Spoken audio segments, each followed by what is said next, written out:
It's the launch day. It's a little windy out here today. It's a beautiful day. It's a little windy. It's got me concerned. My launch intuition is tingling a bit. I grew up here in Florida.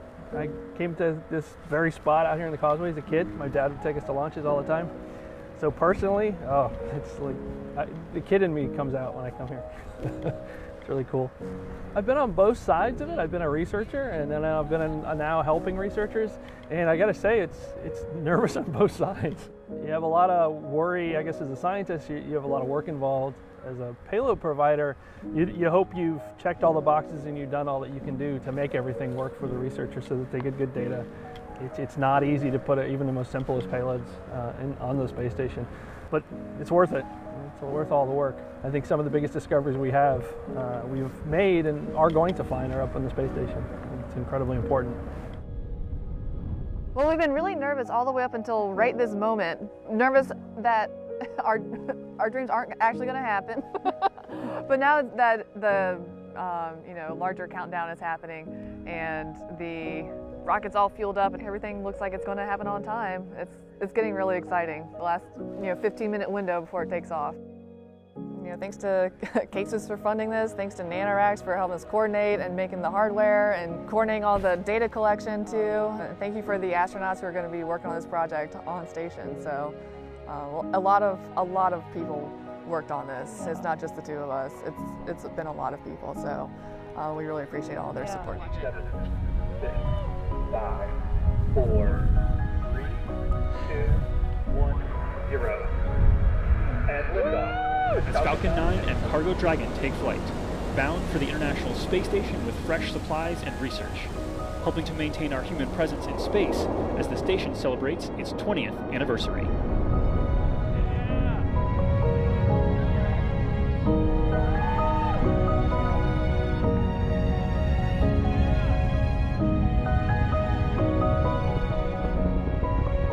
It'd be incredible just to watch it no matter what, but knowing that we have a personal investment in it makes a big difference. Yeah, so it's just knowing that something that we've been working on is on it, and then watching the whole experience makes it just different.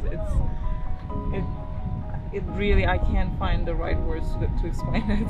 Really, Definitely feel like the work leading up to it was worthwhile. Yeah, absolutely. And watching it with your best friend. Yeah. And like someone that you've been working with for such a long time, and it's just, I think it couldn't get better. That's what I can say. Yeah. Yeah. I didn't want to do it with anyone else. Yeah, that is the exact same sentiment that I have too. So it was really special that we could both be here. Yeah. And watch it together.